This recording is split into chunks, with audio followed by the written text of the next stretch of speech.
Confusion this week as President Biden's legal team says thousands of men and women on CARES Act home confinement will go back to prison once the pandemic emergency is over. Now, more than 20 organizations request a meeting with the president to discuss the future of more than 4,000 nonviolent federal prisoners, including several from right here in Indiana.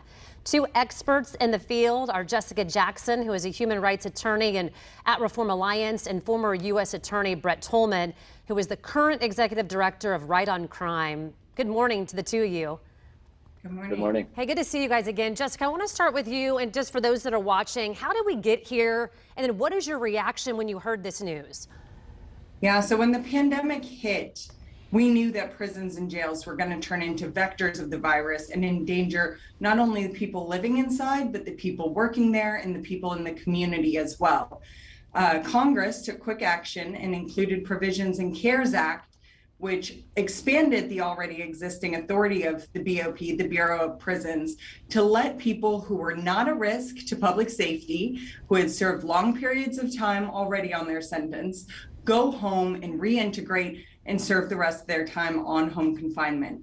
About 4,000 people did, and we've seen tremendous success. These folks have reintegrated, gotten back in their children's lives, gotten jobs. In fact, about 99.9% of the total number of people on home confinement have actually been able to stay home. So super successful. But unfortunately, we are now at a pivotal point where that success is being threatened, because the Biden legal team has decided to confirm a memo issued at the very end of the last administration that would send them all back to prison when the pandemic is over. It's disgusting. It serves no public policy reason, and it's just heartbreaking for those folks who are home with their families. Yeah, Brett, jump in here, because I know this was part of what, President Biden ran on. And a lot of people thought that criminal justice reform would be up high on some of the things that he was looking at.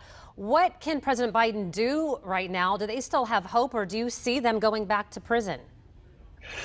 You know, Angela, you remember the old adage, by their fruits you shall know them. Biden and Harris ran on a platform that they were going to be, the new wave of criminal justice reform. They were going to be more open to unique and interesting, reforms that have worked in states across the country.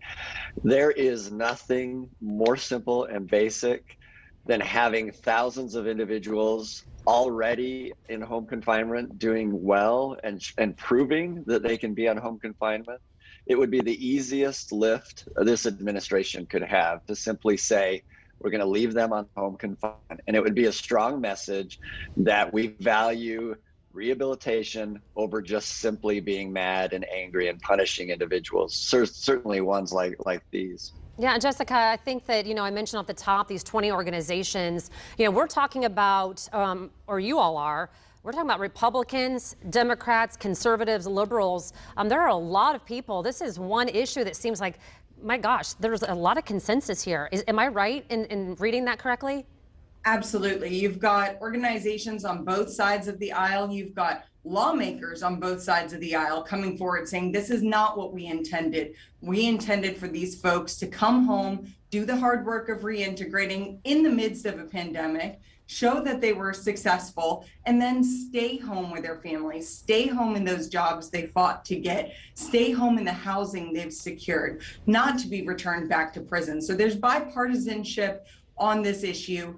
And Biden needs to listen to the folks that are calling for these folks to stay home. Now, and Angela, think about the fact that legally they're off base, and the reason is the federal law actually identifies home confinement as confinement, and so you have either a confinement through home confinement or a confinement in a prison. So what we're really talking about is transferring them from one type of confinement to another, and doing so at pure disruption to the individual's rehabilitation. And the whole criminal justice system is its entire mission is to get individuals to the point where they can reacclimate into our communities, and they can be good fathers, husbands, brothers, sisters, wives. All of that is happening. and we're going to say it doesn't matter. We're just going to send you back to prison. Brett, just come out of time. I hope that we can maybe talk to you again as this progresses and see if, if people want to do something, what can they do? Like I said, we're out of time. We appreciate you both this morning.